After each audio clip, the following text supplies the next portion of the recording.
Hepinize Almanya'dan selamlar. Amsterdam'a gidiyoruz. Bir 2 gün Amsterdam'ı gezeceğiz. Buradan önce de Köln'de kaldık. Daha doğrusu Bonn civarında, Siegburg'da kaldık. Köln'e çok yakın. Birkaç gün oraları gezdik. Dönüş biletimiz Türkiye'ye henüz yok. O sebeple hala böyle lay lay lom gezebiliyoruz.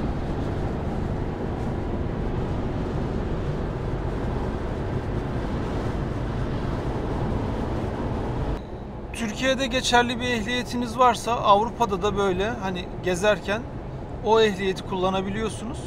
Başka özel bir şeye gerek yok. Ben daha önce Avrupa'da araç kiraladım birkaç kere. Normal Türkiye'deki ehliyetimle gayet rahat, sorunsuz yolculuk yaptım ama Avrupa'daki trafik kuralları çok net. Her ikisinde de ceza yemiştim. İnşallah bu sefer ceza yemeyeceğiz. Çok dikkatli gidiyoruz. Mesela şu an bulunduğumuz yolda hız sınırı yok. İsterseniz 300 kilometre ile bile gidebilirsiniz. Ama biz normal 90'la gidiyoruz. Kamera şu an eşimde olduğu için onu göremiyorsunuz. Arka planda. Aralık ayındayız. Hep yağmur var maalesef. Yağmur olunca tabii gezinin tadı bir tık kaçıyor ama ne yapalım? Yine de gezmeye devam. Hala kar göremedik. Evet, hala 2 haftadır buralardayız. Kar görsek iyiydi, onu da göremedik. Bu arada Almanya'daki arkadaşlarımız Derya ve Emre çifti sağ olsunlar bize ikinci arabalarını verdiler. Yani arabayı kiralamadık. Amsterdam'dayız. Dün akşam arkadaşlarımızda kaldık. Sağ olsunlar Levent ve Emine çifti bizi ağırladı. Ağırlıyor hatta, bu akşam da onlardayız. Maalesef hava kötü. Hani buraları böyle güneşliyken görmek isterdik ama bugün gün boyu Amsterdam merkezde böyle lay lay lom gezeceğiz. Yürüyerek gezeceğiz. Arabamızı şehrin biraz dışına park ettik. Çünkü buralarda çok ciddi park sorunu var ve park fiyatları çok yüksek. Saati 7 euro, 8 euro. Belli başlı hani gideceğimiz bir iki yer var ama gerisi spontane, hep beraber ne yapacağız? Göreceğiz.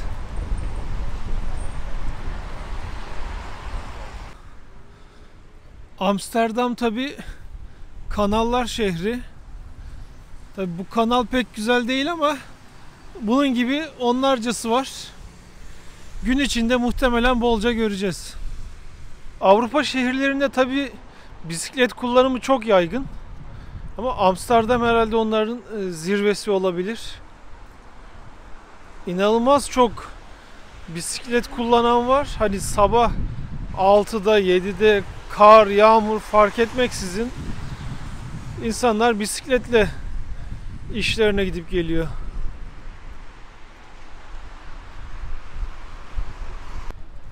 Tabii bu durumu Almanya'da da gördük. Orada da hani bisiklet çok yaygındı da. Ama burası tabii çok daha fazla. Şimdi Amsterdam'da bazı uyuşturucu maddeleri serbest. Hani çoğunuz biliyordur. Şu karşıda cafe shop yazıyor ya. Cafe shop'larda onları bulabiliyorsunuz, alabiliyorsunuz. Hani oraları normal kafe zannetmeyin. Amsterdam'da öyle dikkat çeken birçok konu var.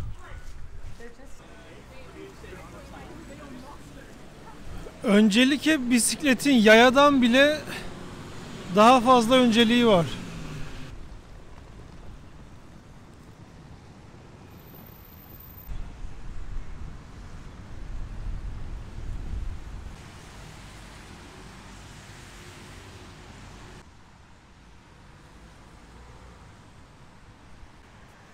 Şimdi olur ya, şehir merkezine aracınızla geldiniz.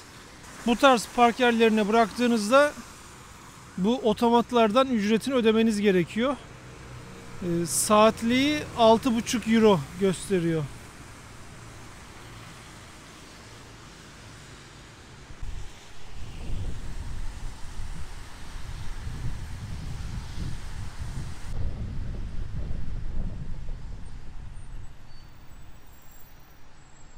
Bu karşıda gördüğünüz Rijks Müzesi çok meşhur.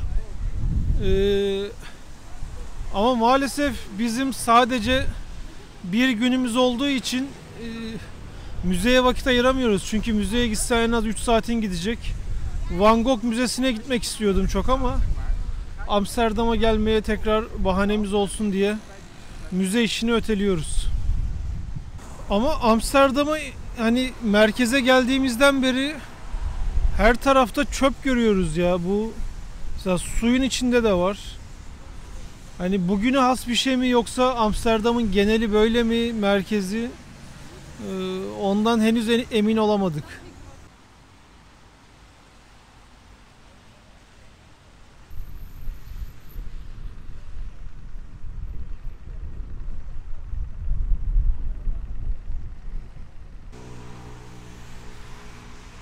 Evler masal kitabından çıkma gibi.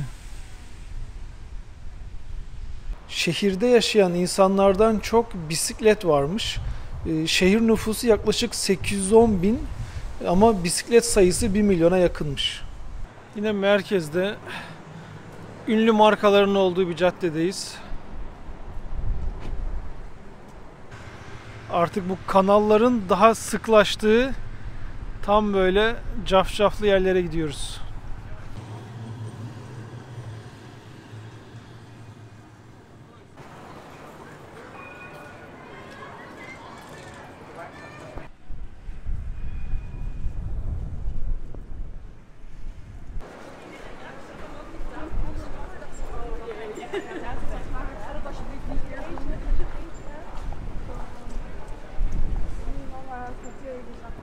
Amsterdam denilince akla gelen bir kare vardır ya işte. O kare burası. Buralar daha doğrusu. Bunun gibi birçok kanal ve köprü var. Bakın karşıdaki de bunun gibi. Arada tabii haberlerde görüyoruz bu kanaldan temizlik yaparken bisikletleri çıkartıyorlar. Onlarca, yüzlerce bisiklet. Bazen bu kanala düşüyor ya da atılıyor. Yılda 12.000 ila 15.000 adet bisiklet bu kanallardan çıkartılıyormuş. Amsterdam hatta bu ünüyle Guinness Rekorlar kitabına dahi girmiş. Yani 2 dakika yürüyerek başka bir kanala geliyorsunuz.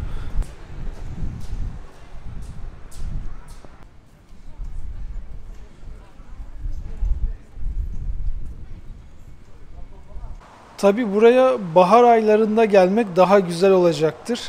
Şu ağaçların yeşil olduğunu ya da yapraklı olduğunu düşünün. Böyle biraz cılız kalıyor. Amsterdam'da toplam 165 kanal ve 1500'den fazla köprü varmış. Diğer ilginç bir bilgi ise Amsterdam deniz seviyesinin biraz altında kalıyor birkaç metre.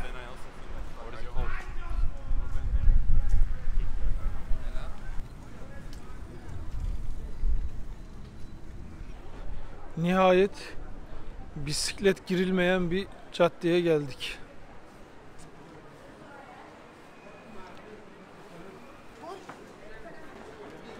Şimdi bu waffle'lardan yemek için sıraya girdik.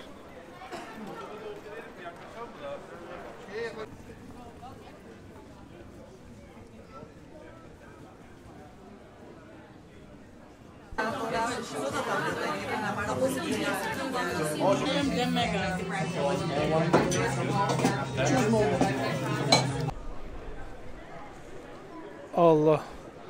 Fotoğraf çekeceğiz diye yarısını döktük üstündeki fındıkların. Bu gördüğünüz bayağı küçük bir şey aslında. Tanesi 10 euro. Bir yiyeceğiz bakalım buna değer mi? Karşıda da insanlar sırada bekliyor. Waffle lezzetli tabii şimdi doğruya doğru ama yani 10 euro kesinlikle etmez ya. Hani şu kadarcık bir şey. 2 kişi yedim mi 20 euro. Ama bayağı ünlüymüş. Gelmişken biraz sosyal medyanın gazına gelip biz de aldık yedik. Hani biraz sanki böyle olumsuz konuşmuş gibi olduk ama Biraz mı? ya 20 euro da etmez ya, şimdi eder mi 20 euro? Yok evet bu şey. Yani Türkiye'de de var bunlar. Market ismi söyleyecektim de yanlışlıkla. Neyse, turistik yere gelince böyle olabiliyor tabii.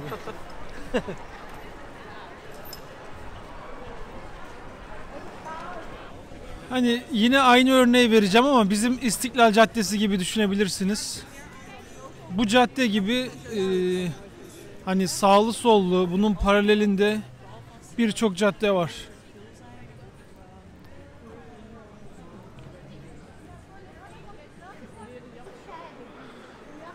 Bu arada günlerden 22 Aralık. Hava 5 derece gibi soğuğu hissediyorsunuz. Ve her Avrupa şehrinde olduğu gibi bir meydan, karşınızda katedral, işte yılbaşı ağacı.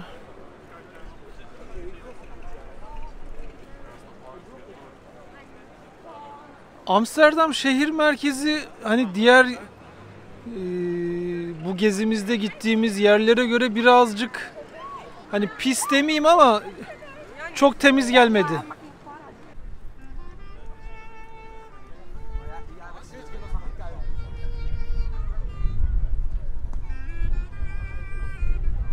Yani klarnetçi amca bildiğiniz hani İstanbul'da olsa ne çalacaksa onları çalıyor.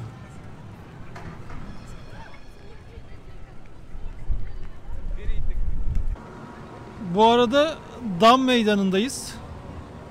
Amsterdam'ın tam göbeği.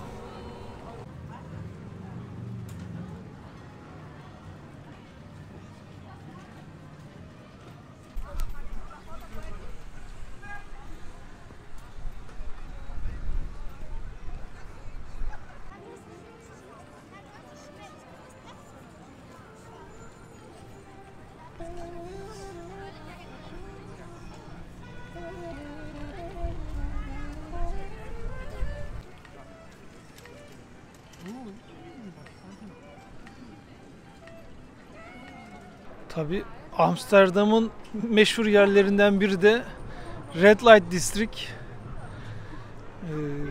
Biz de bir oraya bakacağız.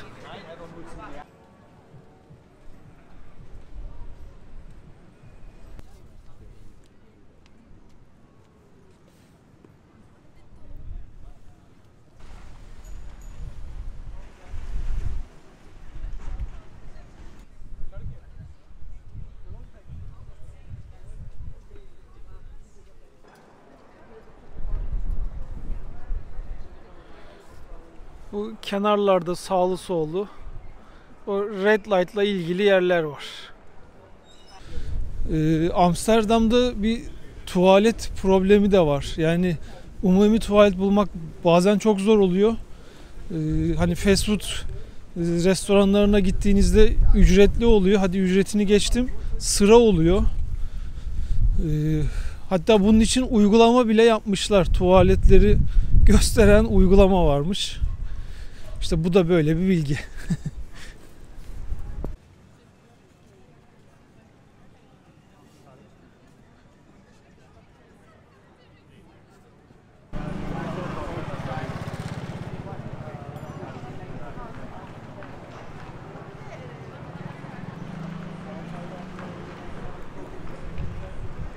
Yani bu kanalın bu kadar pis olacağını tahmin etmemiştim ya.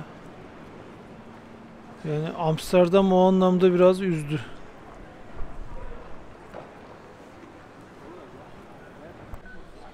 Yani bu ya Red Light denilen yerin tam merkezini biz bulamadık ya da o kadardı. Hani çok da şimdi onun peşine koşmuyoruz artık. Öğrendiğimiz kadarıyla Amsterdam artık bu Red Light sokağıyla ünlenmek istemiyormuş. Sanırım o yerler şehrin dışına taşınacakmış. O sebeple buralarda öyle eskisi gibi bir hareketlilik olmayabilir diye anladık.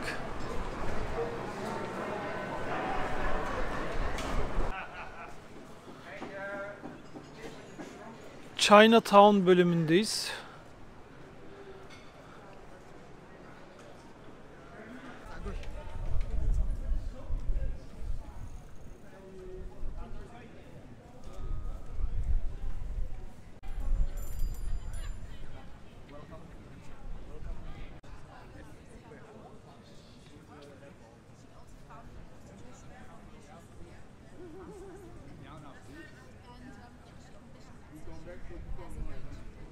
İstanbul'da bir 15 yıl yaşadım. O zamanlar tabii Taksim'e, İstiklal'e, oralardaki yerlere de giderdik. Hani bu sokaklar İstiklal'in böyle biraz arka sokaklarını andırıyor. Tabii ana caddeler değil de burada da böyle birçok girintili çıkıntılı sokaklar var. Ama mesela hemen bu ara sokaktan ana caddeye çıkıyorsunuz. Ana caddelerdeki izlenim gayet normal, güzel caddeler.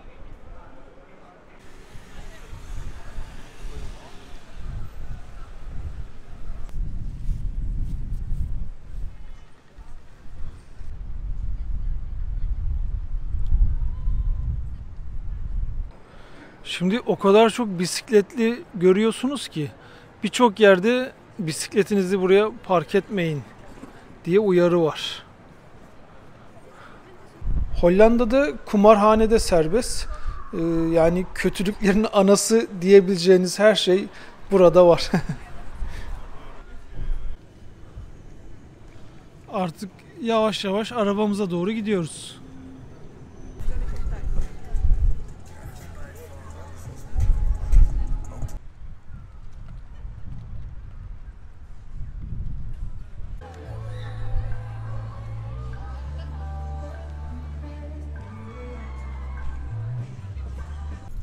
Biz şimdi arabaya yürüyerek mi gidelim, tramvayla mı gidelim dedik. Bir 45-50 dakika yürümemiz var. Yürümeyi tercih ettik. Yürümesek biz bunları göremezdik ya da bunun gibi güzel detayları.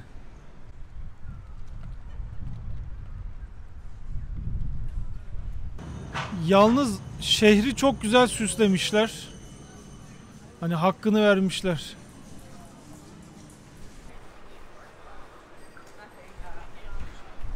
Yani bisiklet konusunda inanılmaz bir yer ya. Ben bu kadar çok bisikletli göreceğimi tahmin etmiyordum. Genç, yaşlı, işe giden, gelen, çoluk çocuk hiç fark etmeksizin bisiklet öncelikli araç olmuş burada. 2 haftadır Avrupa'yı geziyoruz. Maalesef bu gezide yağmur peşimizi bırakmadı. Allah'tan bugün yürürken yağmur yağmadı ama arabaya geçer geçmez başladı yağmaya.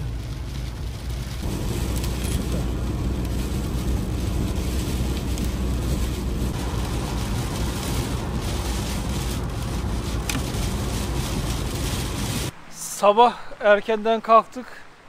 Tabii erken diyorum, aslında 8.30'da kalktık. 9.30 gibi çıktık. Çünkü burada hava 9'da aydınlanıyor Aralık ayında. Akşam da 4 gibi kararıyor. Yazın da tam tersi oluyormuş. Hava 11-11.30 gibi kararıyormuş. Öyle de bir güzelliği varmış. Şimdi biz nereye geldik? Hollanda denilince bu meşhur... Pardon. Çok güzel çikolata koktu. Evet ya. Kakaosuyla da ünlüymüş zaten burası. Yel değirmenleri vardır ya işte. Onları görmeye geldik. Zahnstadt...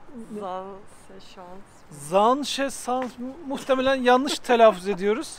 Ben alta yazarım. Hatta karşımızda hemen bir tane var.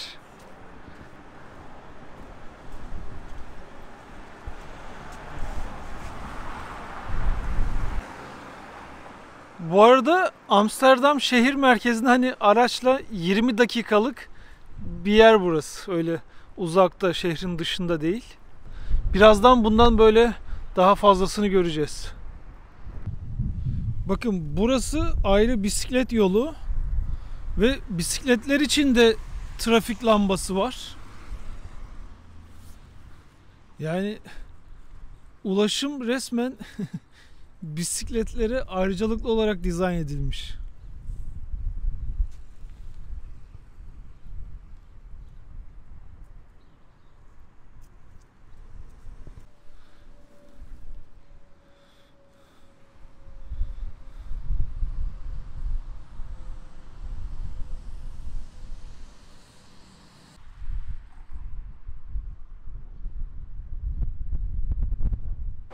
Buralar tabii baharda ya da yaz aylarında çok daha güzel olacaktır. Tahmin edebiliyoruz. Ama Hollanda bize kendini bu kötü hava şartlarında bile sevdirdi. Güzel ülke, gezmesi de güzel. O yel değirmenlerinin içine girebiliyorsunuz. Yel değirmenlerine doğru gidiyoruz. Yalnız vallahi masal kitaplarından çıkma gibi burası da. Evlerde hep koyu yeşil hakim. O böcekler gelmesin diyeymiş.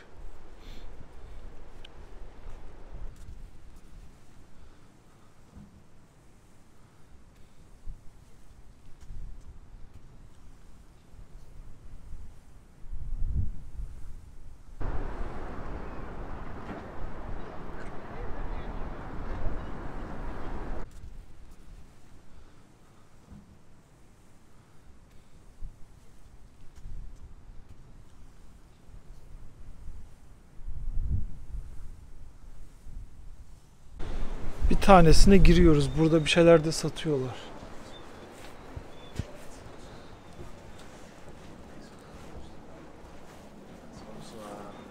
Ayakkabı üretim atölyeleri de varmış. Ja, ja.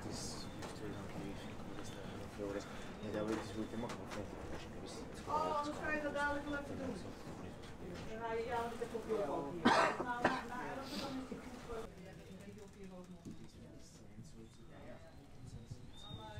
Ga je gewoon even tussendoor. Weet je al welke?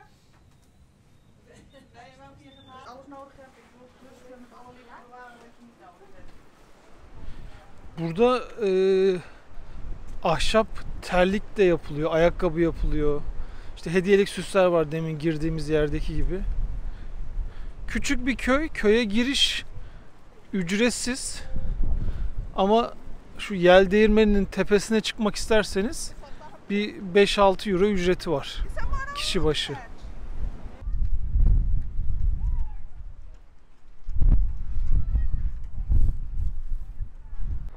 Tabi burada hayvancılık da var. Peynir de üretiliyor doğal olarak.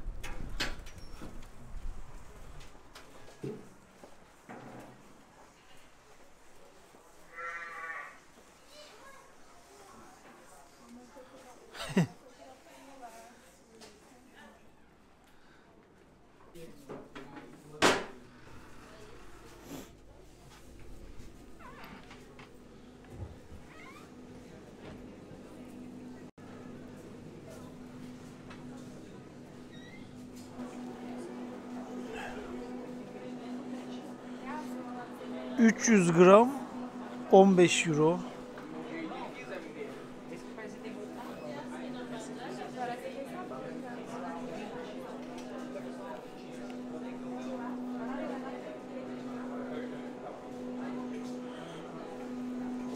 Bunlar da yaklaşık 200 gram 13 euro.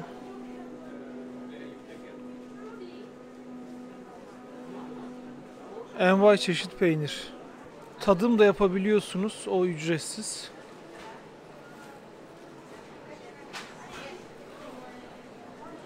Ama hani işi biliyorlar ya. Peyniri böyle süsleyip satıyorlar.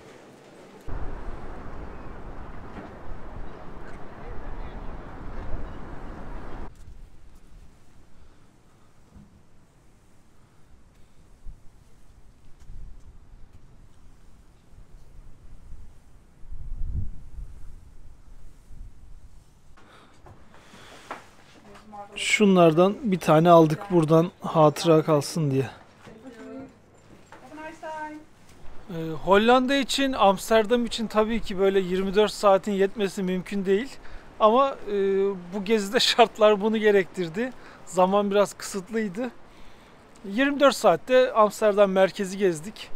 Müzeye gidemedik. Ona biraz içerlendik ama biz buralara tekrar kesin geliriz. Çünkü bu gördüğünüz yerleri baharda da görmek ya da yazın görmek çok güzel olacaktır.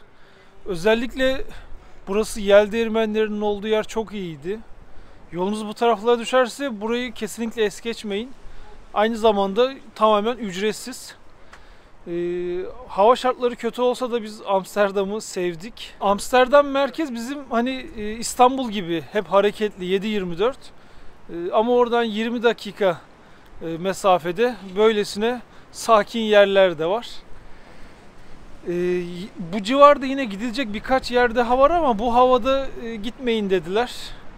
Çünkü doğal güzellikleri olan yerler. Yazın ya da baharda buralara tekrar geleceğiz. Ne diyelim, sonraki videolarda görüşmek üzere.